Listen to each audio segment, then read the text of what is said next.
đời sống cần có một tấm lòng, để làm gì em biết không?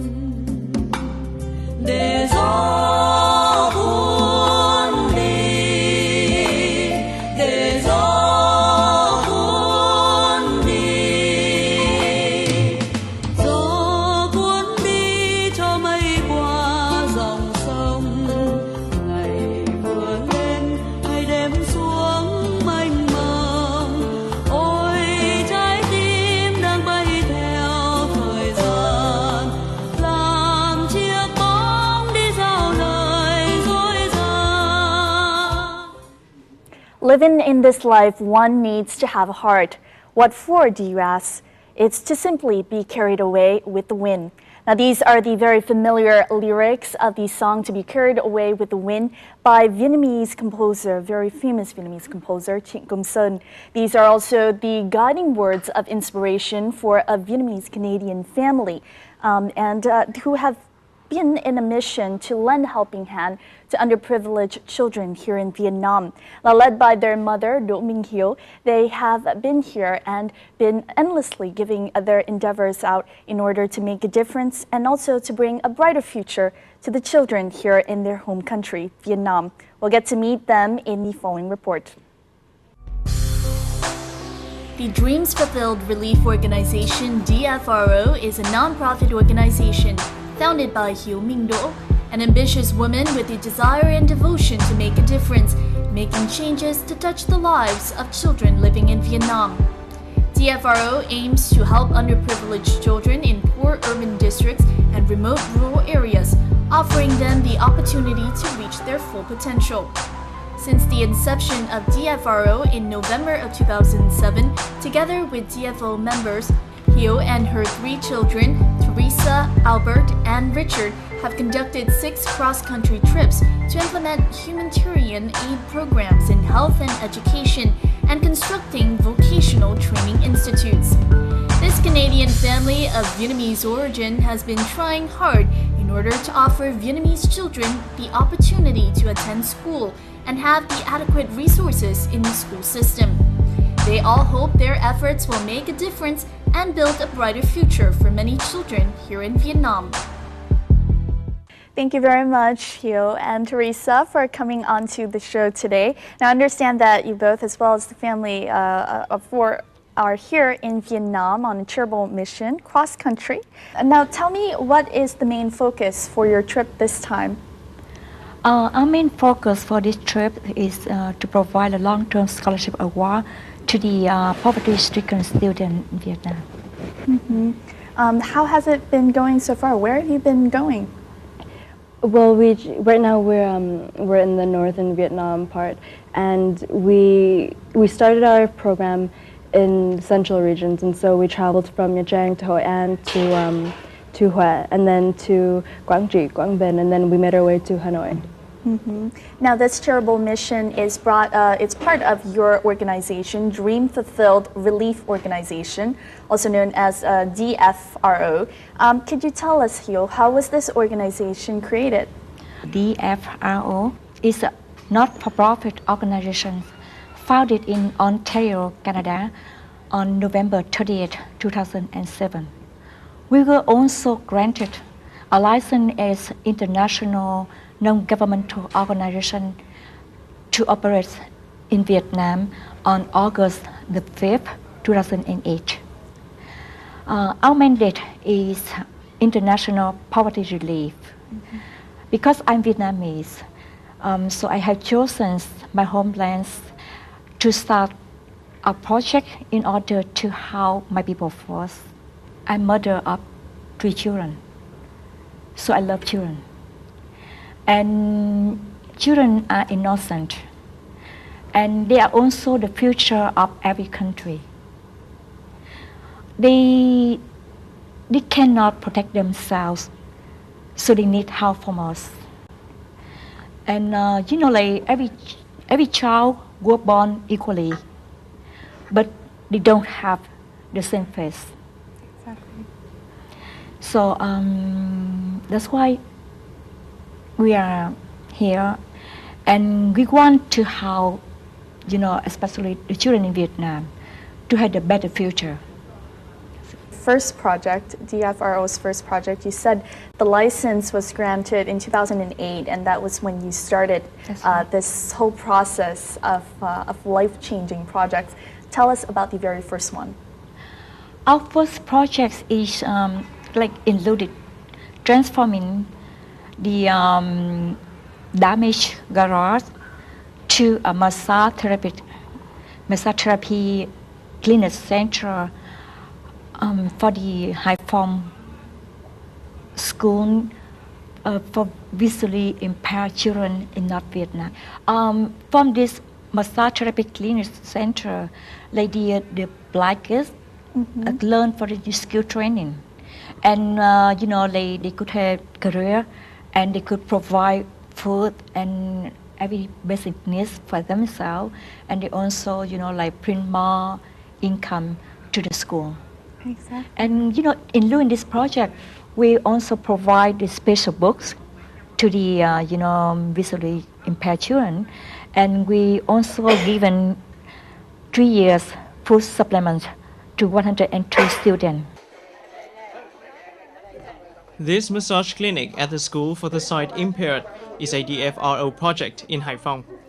The sight impaired students get practice at school and gain skills alongside their studies. Giá trị của dự án thì nó không nhiều. Tất cả toàn bộ là trị giá bằng hiện vật là 253 triệu. Nhưng mà chúng tôi cho rằng đây là một cái dự án nó rất là phù hợp với trường và cái hiệu quả rất là cao. Another support recipient, Trịnh Tiến Đạt from a poor family in Thượng Lý Ward of Hải Phòng City, suffers from brittle bone disorder. The 9th grader, nevertheless, has excelled in his studies and aspires to become an IT engineer. Today, Dot and 4 other students from Thượng Lý Ward receive a scholarship from DFRO. The scholarship includes a monthly assistance of 480,000 Vietnam dong, as well as study materials. Được sự giúp đỡ và quan tâm của nhiều người trong nước và ở ngoài nước ngoài, mà mọi người xung quanh để giúp đỡ em để em có được một cuộc sống tốt đẹp hơn. In order to ensure that those most in need of assistance will receive support, DFRO periodically organizes inspection trips to the country's most impoverished regions.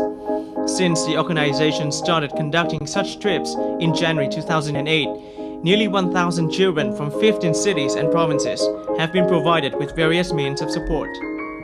Và chúng tôi còn đánh giá được là khi trở về đất nước Canada thì bản thân chị Hiếu cũng như các thành viên trong tổ chức của chị Hiếu đã vận động những công dân Việt kiều của Canada ở Hải Phòng về trở lại, một là thăm trường để tỏ rõ cái việc làm của chị Hiếu đại diện cho tổ chức. I think within a short period of time, having been able to assist hundreds of people is already an achievement. A former stage performer, Hildo also has a special interest in nurturing any musical or artistic talent. Students receiving assistance from DFRO also assume a responsibility to excel in their studies, as the fulfillment of dreams comes not only with support but also with personal endeavors. For those interested, DFRO's achievements are listed on its official website, dfro.ca. Well, most beneficiaries of your project are, as you said, poverty-stricken, very disadvantaged children. And these kind of projects, organizations to help children, are abundant worldwide, but each has their own approach. How about for your organization? How do you help children to realize their dreams? Well, first of all, those qualified students will receive 480,000 Vietnam dong each month. And those money to help them, not just for food or basic needs. We can pay for the tuition fees. We can pay for the insurance like the medical insurance. Maybe some kids doesn't have it, right? Exactly. And for some children in Southern, they dream of having a bicycle, but they never have it in their lives. So with our support each month, and they could buy a bicycle to fulfill their dreams, right? So and then not just for that, by receiving the scholarship awards from our organization, we can increase the children's self-esteem. They can believe in the future, and they could becoming a good citizen, improving their lives, their knowledge, and to build Vietnam become the stronger and wealthier country. Now, I understand there's also a motto for the organization. Tell me a little bit about this motto, Teresa. It goes, give a man a fish and you will feed him for a day. Teach a man a fish and you'll feed him for a lifetime. I think if you examine that statement, the first sentence is, give a man a fish and you'll feed him for a day. By giving that man a fish, you're fulfilling your charitable duty. You're feeding him, you're doing a good deed, and that's that. So his appetite will be satisfied for that day. But what happens when you leave? He will be hungry again, and then he will have no means or no other way of getting food and nourishing his appetite.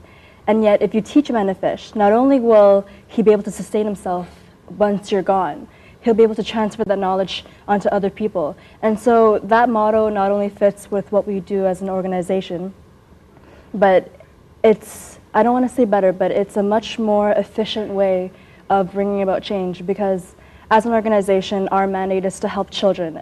That's plural. We want to help as many people as possible to increase GDP, to reduce poverty. And so we cannot stay with one child or one person or one family throughout the rest of their lives, but we can give him the tools necessary for them to survive once we're gone. Now, Teresa, you've been such a strong supporter, aside your mom here, in the project. And tell us a little bit about your role in the organization. Well, Zung, my official titles are Executive Assistant and Youth Program Director. Those titles aside, I basically do whatever needs to be done in the organization. My main tasks are administrating. So I take care of the paperwork for the most part. I record meeting minutes. Since the organization was started, I took care of the website. I wrote the pamphlets and the brochures to send out to different sponsors and donors. But like I said, I just do a bit of everything. I connect our organization to potential sponsors, to partners in the community, to politicians, to business people. And I just pretty much help out my mother whenever she needs it. And because we're new, we need it. Now, DFRO is very active in helping, as we have talked about here, helping disadvantaged children who are unfortunate, so that they could have a good stepping stone, a good ground to go forward and realize their dreams. So we'll take a look at some of the organization's activities in the following. Đỗ Thị Minh Hiếu and DFRO members are taking Phong and Thương to the National Institute of Burns to prepare for a life-changing surgery. Coming from Quảng Trị, Phong has suffered from a facial disfigure following the acid burns since she was 8 months old. Meeting Mother Hiếu, Phong pins a great hope to have a new normal face like its friends. Năm nay 13 tuổi, tên Phong, năm lớp 6 và gặp tới là phẫu thuật mặt. Thì khi mình gặp cháu Phong á, thì mình xúc động liền, tại vì năm 2010 là năm mình giải phẫu cho một thằng bé là bé Nguyễn Văn Thường. Thì do đó là mình có đưa hai bà cháu về nhà, mình tìm hiểu nguyên nhân như thế nào. Và sau khi mình biết được câu chuyện cháu nó bị tạ axit này nọ đại khái như vậy, thì mình về mình bàn với cái tổ chức của mình bên Canada đứng ra tài trợ giải phẫu cho cháu Phong. Riêng cá nhân mình thì mình nhận Phong như một đứa con nuôi. Là mình tiền từ riêng của gia đình mình thì mình tài trợ nuôi cho Phong ăn học cho đến thực hiện được ước mơ của Phong là cháu ước mơ làm bác sĩ. From Ninh Bình, 13-year-old Nguyễn Văn Thường was burned by boiling water at the age of 3. He's going to have face operation for the 3rd time, which will hopefully have him improve the ability to see and hear. Witnessing the adverse circumstance, Hill's children were so touched by the boy's story. Mình tới đây đó, mình thấy cái này còn đau khổ hơn nữa. Tại vì mình làm Nhưng mà mình làm không có bao đủ hết. Gặp thường rồi đi thăm mấy đứa bé mới thấy là mình làm gì mới đáng sống. She had the courage to go to Vietnam, start a charity, and then was able to help all these kids and change their future. And I am inspired because I might keep on doing it to help the people in Vietnam. Total costs for all the operations on Thương and Phong to regain normal faces are estimated at over $40,000. By giving them new faces, as Hiếu said, it's just one thing. What's more important to her is to give them more hope and more faith in life. Now, we just saw a short clip here, Hiếu, about the case of Phong and Thương. Could you tell us a little bit about their stories? Well, I met Thương in 2008 in our second cross-country trip. When I came to visit the Ninh Bình province social center, he was there, very shy and didn't say any word. And all of his face was burned by many scars like that. And I didn't ask any further information about him. But when I come back to Canada, I never forgotten his face. So that's why after we granted a license to operate our organization in Vietnam, and in the third cross-country trip, July 2009, I remember, I came back to Ninh Bình Social Center with other DFRO members from Canada. And we learned more about his cases. So that's why I know that Thương was severely burned by boiling water at age 3. Oh. And he was abandoned, standing outside of Ninh Bình Social Center alone without any documents. So even, his date of birth and his name were given by the director of Ninh Bình Social Center. When the DFRO members asked for his dream, he would just said, dreaming to have a normal face like other boys. That's all. Yeah. Very simple dream. That's right. Very normal dream, but it won't be easy, right? Because if nobody helped him, he will never fulfill his dream. For Phong, I remember it was summer 2010. That's our 4th cross-country trip. When I just arrived to Huế, I got the information that my mom was injured and she was emergency. And my siblings requested me to go back to Saigon right away in order to take care of my mother because I'm the older sister. Exactly. To be honest, I could not come back. The children are waiting for me and the DFRO members. And I told them that I will pray for my mom in each province, wherever we come. That's why when we come to Quảng Trị province, I went to Mother Lavan, the Holy Land in Quảng Trị. Right. I came there to pray for my mom, and I saw forms. And it reminded me of Thương. I took Phong and his grandmother, Phong was a beggar at the church.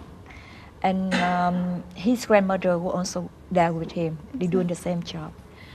And I took them to their house to interview about their cases. So I learned that Phong was acid thrown with his mom when he was 8 months old. Oh. Yeah, 8 months old. It's a very young age. That's right. And his mom was dead 1 month after that. His father abandoned him as well. I remember I asked his grandmother, why did she let him be a beggar at the church? And she said, well, he has no future anyway. That's what she said. And, after come back to Canada, I want to have fun. So that's why I discussed with DFRO director board in Canada, and we decide to assist him in surgery.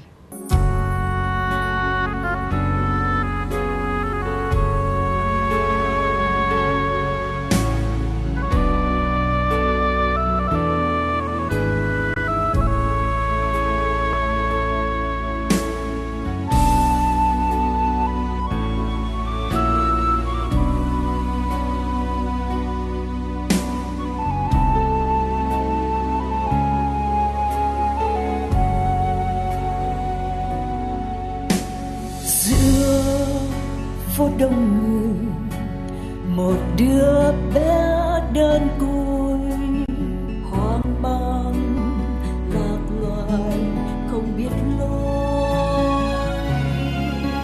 Trời mùa đông lạnh lặng ai ơi, mẹ cha tôi, người ở đâu rồi? Vì sao con đến nơi đây? Sao đêm con bỏ sữa chốn này? Cơn đau xưa hình hài con in dấu, nỗi đau này một kiếp ghi sâu.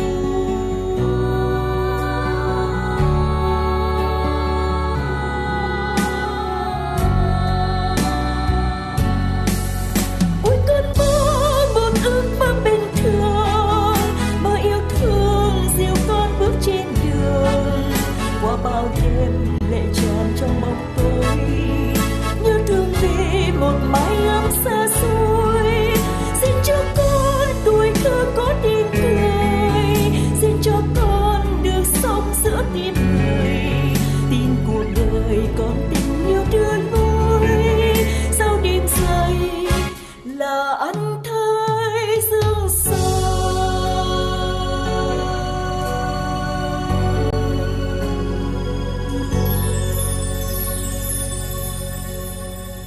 We just saw you perform a song here. It's a song that's named Ordinary Dream, and it was dedicated to the case of Thương, who we just talked about. Could you tell us a little bit about the process of writing this song? I mean, you're also into songwriting, yes? Yeah.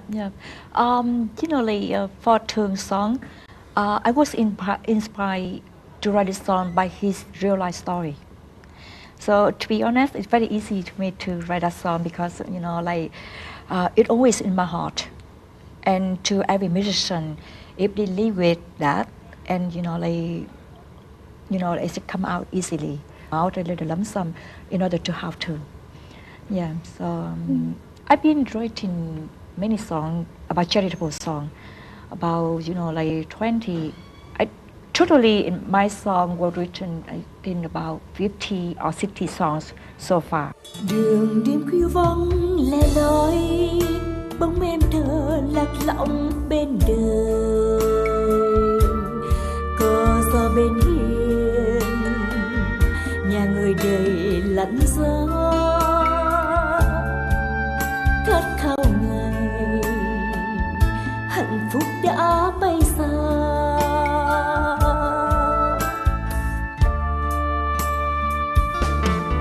Cha mẹ ơi, người ở đâu rồi?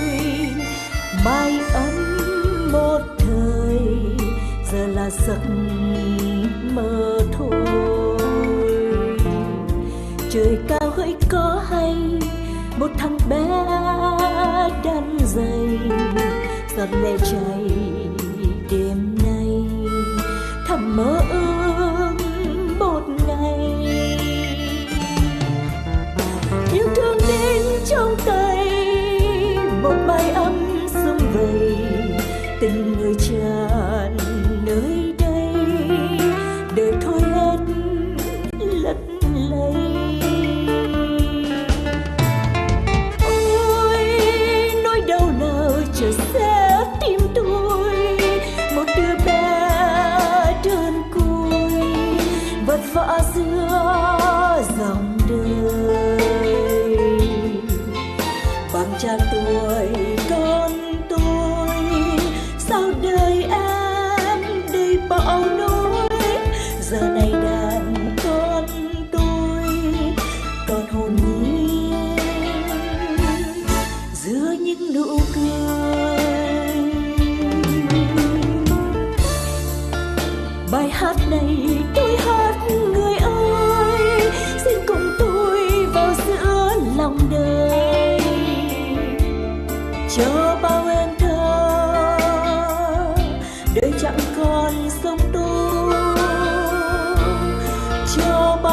đời, từ đây hết bơ vơ.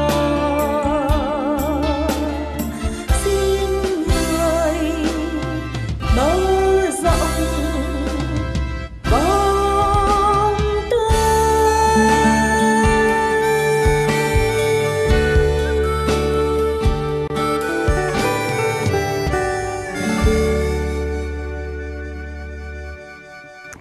Now for you, Teresa, I know that you're in the third year of college, yes?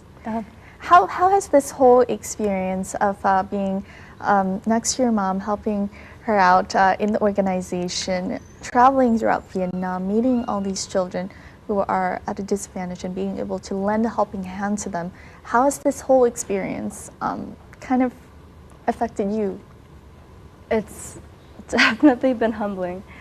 I'm able to sort of compare and contrast my life in Canada to the lives of the people we've met in Vietnam, and I'm able to, it sounds very cliche, but I'm able to appreciate what I have a lot more, and that's just the least of it.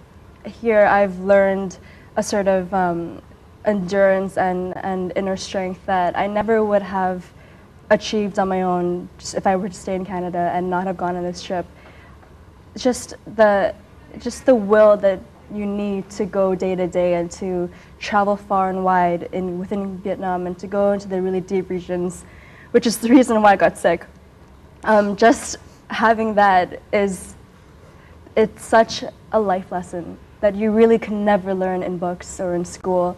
And so this was a very worthwhile trip, and I'm very glad to have done it while I'm still in school and not busy with work once I graduate.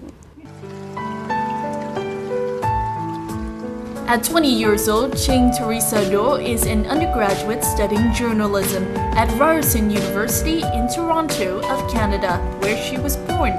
In November 2009, Teresa was crowned Miss Teen Von World to reign in her city for 2010 while competing in the Miss Teen Canada World Pageant. With her skills in media and self-promotion, she used her title to introduce and promote the Dreams Fulfilled Relief Organization. Those skills also propelled her to achieve the highest score in the competition's social media portion, with over 100 followers on her pageant blog. Although the pageant is long over and other Miss Teens have since been crowned, Teresa continues to use the lessons learned and her experiences to continue her charitable work with DFRO.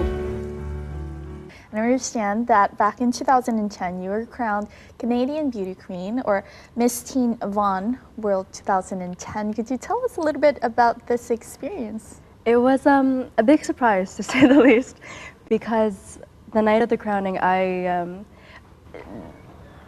throughout the competition, throughout the first, because I went through a few different rounds in the competition, and I sort of took it very lightheartedly. I didn't take it seriously at all. It was something to do for fun. And so when I actually achieved something and I got my title, I was very surprised and very thrilled, to say the least. But it was just a very interesting experience. Do you think after taking this title, I mean, you said you were surprised when you got the title, when you achieved the title. Do you think it changed you after? Exactly. But after competing in this pageant and using my title, I've become kind of a PR spokesperson for DFRO, especially when we did interviews. And when I did interviews as Miss Teen Von on TV and whatnot, they would ask me, so how was the pageant? How was it like? What were your feelings? And then I would always try to shift the conversation to my charitable work and to DFRO. And I would pull out the pamphlets and the brochures and the pictures. And they would say, oh, okay, but I want to talk about the pageant. And I said, yes, I know, but the charity is sort of a subset of the pageant. And it's not a subset anymore. It's part of who you are. Exactly. And I think to get any attention, you need some sort of, I've always said that people will pay more attention to you if you sparkle. And this kind of sparkles. Exactly. Do you find that being in this whole process of charitable works, of being part of DFRO, does it make you connect to Vietnam more? Absolutely. Because you're basically in Canada anyways. When I talk about DFRO, I'm talking on behalf of the children we help in Vietnam. And so you're a representative, you're an ambassador of Vietnam at that point. It's a very small setting, but you're still representing Vietnam on the global scale. And so doing this work, I've had to learn a lot more Vietnamese. I've had to partake in many activities with Vietnamese people. And that just, it teaches you the sort of culture and customs of not necessarily Vietnam, but the Việt kiều outside of Vietnam. But in that sense, it's gotten me a lot closer to my heritage and my ethnic roots than doing anything else would have. Mm-hmm. For you, Hiếu, within the family, do you make it a point to kind of get your children to be close to Vietnam, or to, in any sense, have a connection back to their roots? Oh yes, always. It's always. Like my children always learning about Vietnam through my story. Until they say, "Mom, don't say anymore." Almost every day.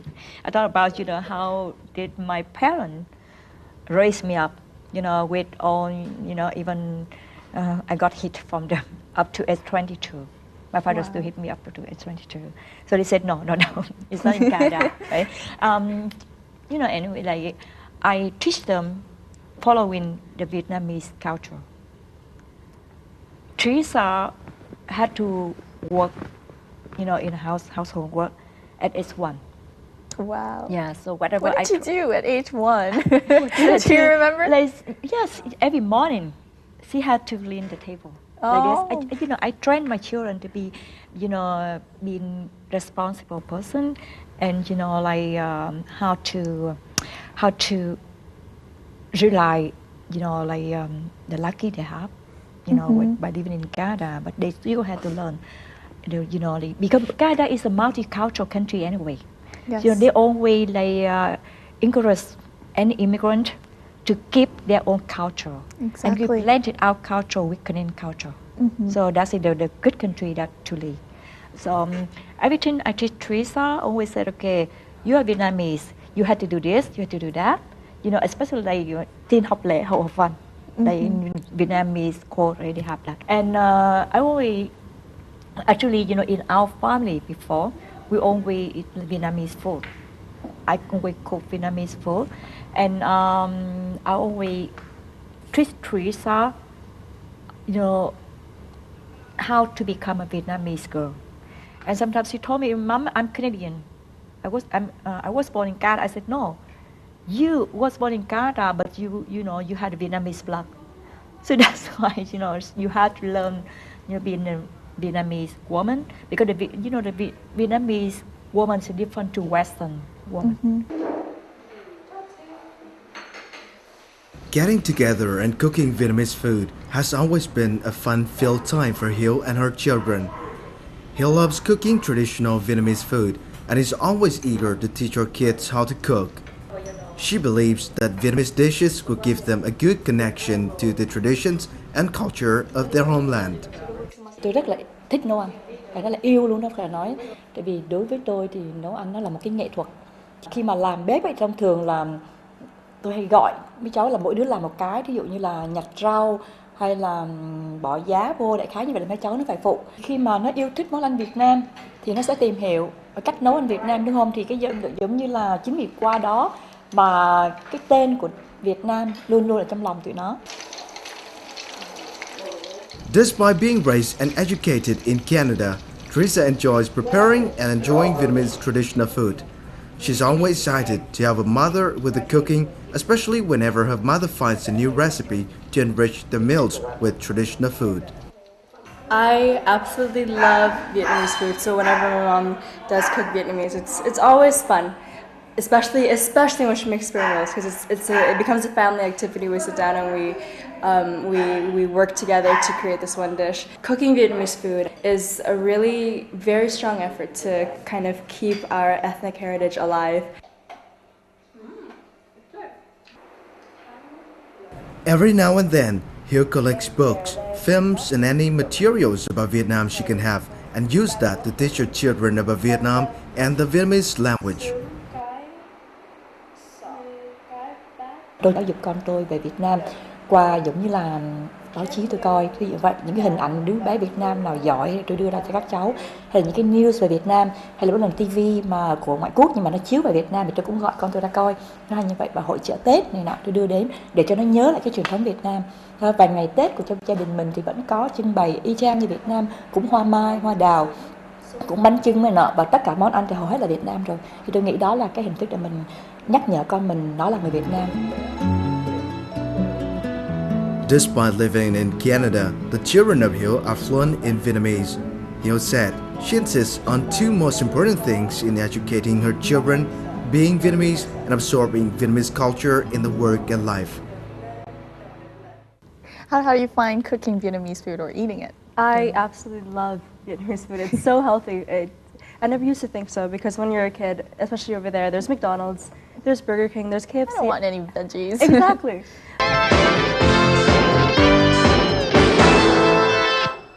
Also in today's studio is Hio's two sons, Teresa's younger brothers, Albert and Richard. Hey guys, come on.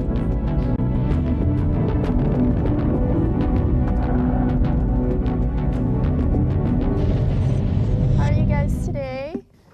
I'm great. Awesome. Thank you very much for coming on to Talk Vietnam. Richard, how old are you? I'm 12 years old. And Albert? I'm 15. Awesome. Now, how long have you guys been in this whole process with your mom and your sister in DFRO? Well, DFRO started in 2007, but we started doing charity work in 2008.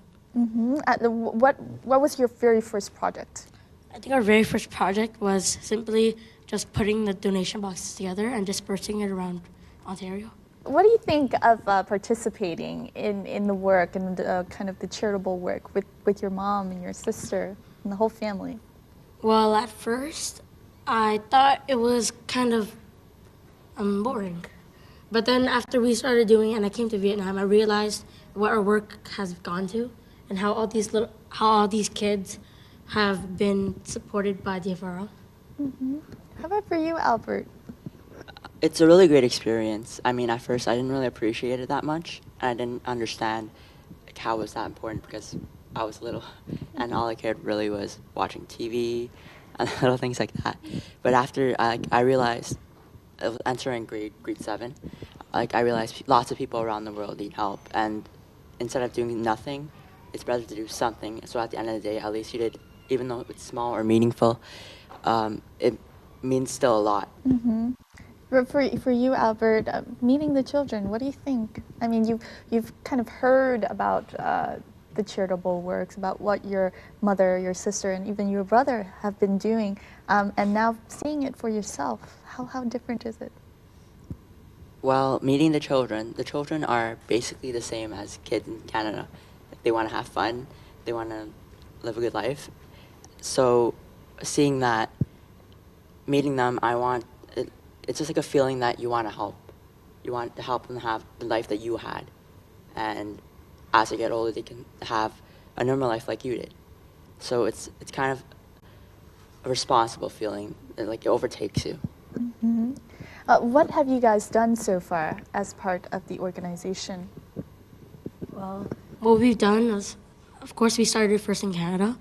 And what we did was helping at our galas and fundraisers by raising money and selling roses, keychains, and selling raffle tickets. I've also done silly things like Teresa face painted my face and she made it into a clown face. And I had to go around handing balloons like children just to attract people to donate to our charity.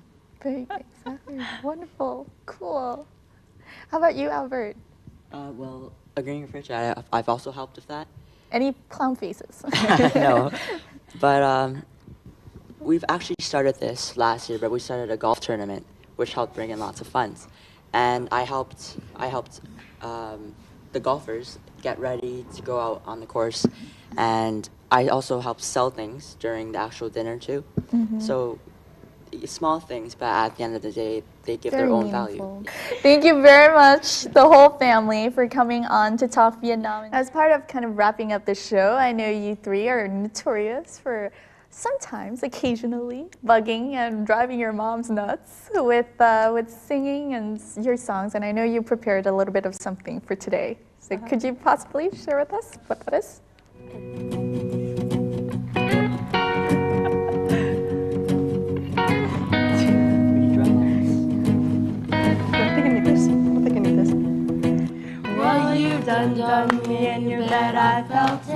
tried to be chill, but you're so hot that I melted. I fell right through the cracks, and now I'm trying to get back. Before the cool done right now, I'll be giving it my bestest, but nothing's gonna stop me but divine intervention. I reckon it's again my turn to win some or learn some, but I won't hesitate no more, no more. It cannot wait. I'm yours.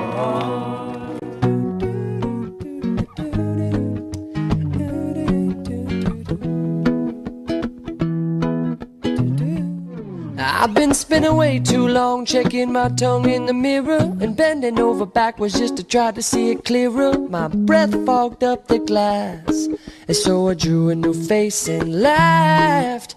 I guess what I'm saying is there ain't no better reason to rid yourself of vanity and just go with the seasons. It's what we aim to do.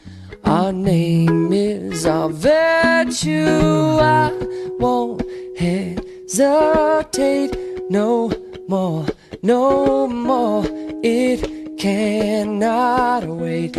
I'm sure there's no need to complicate.